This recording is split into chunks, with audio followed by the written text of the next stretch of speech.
Why did you click on this video? The first Monster Hunter game is terrible. Go watch something else. No, that's not true. This is an interesting game and we should respect it, as it is the one that started the magnificent Monster Hunter series. There exists a world where the hammer is unable to stun monsters, where the greatsword cannot charge, and where the longsword was non-existent. This is the world of the original Monster Hunter game, the one that was released for the PlayStation 2 on March 11, 2004 in Japan, and a couple of months later in the other regions. Is this game a fossil whose only purpose is to remind us of how the series began, or is it a hidden treasure that we should dig up and start playing even now in 2021? I'm going to try and give an answer to this thought-provoking question in this video. First of all, let's talk about the gameplay. One thing that this game did different in comparison to the later games is how a hunter can obtain and use skills. To put it simply, you gain skills by having the right combination of armor. Some were pretty obvious, like having full Rathalos armor. Others were very tricky and required wearing combinations of armor that most people would never try. Pathetic. Just like with any other Monster Hunter game, there are a couple of weapon types for you to choose from. This specific game has the Greatsword, Hammer, Sword and Shield, Lance, Light Bowgun, and Heavy Bowgun. Only 6 weapon types? Wow, this game really is terrible. The controls really take the fun out of using any of these weapons. They're not very responsive, and you basically have to move your character around with the left analog stick and initiate attacks with the right analog stick, so every direction on the right stick does a different attack. This not only feels clunky, but in my opinion, it also makes doing combos a lot less satisfying. Furthermore, you cannot lock onto monsters, but this would probably not have been a problem if the weapon controls were actually good.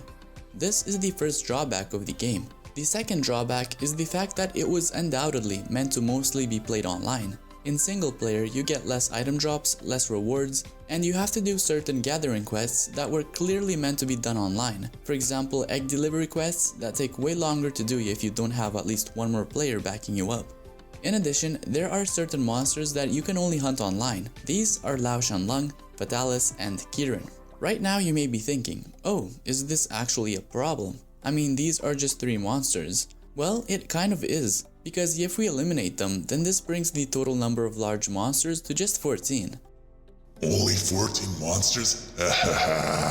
Oh, that's hilarious.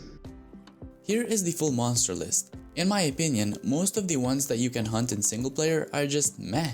You know, there's nothing to really look forward to hunting, which I always do when starting a new Monster Hunter game. For example, in Generations Ultimate, one of the monsters that I couldn't wait to hunt was Valstrax.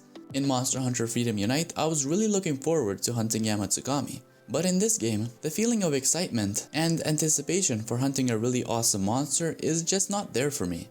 In 2008, Capcom shut down the online servers of the game and left us with just the single player experience. But nowadays there are methods to play online, although I haven't given any of them a try. And the last thing that I want to talk about is the music. All Monster Hunter games have incredible music. This game is no different. And if I had to choose a favorite soundtrack, I'd probably go with the main theme of Monster Hunter. All in all, is the first Monster Hunter game worth it in 2021? I really respect it for what it started, and it is the first game, so we can't expect it to be perfect. But unfortunately, I think a lot of people would not find it enjoyable. The controls aren't very good, the monster list is, in my opinion, not very compelling, and the whole single player experience is kind of dull. But if you are planning on playing the game online, or if you want to experience it just to see where the series began, then obviously go ahead and do so. The game isn't super bad and completely unplayable or anything, it just isn't that good when compared to the newer games. In the comments, let me know what your thoughts are on this game and if you will give it a try.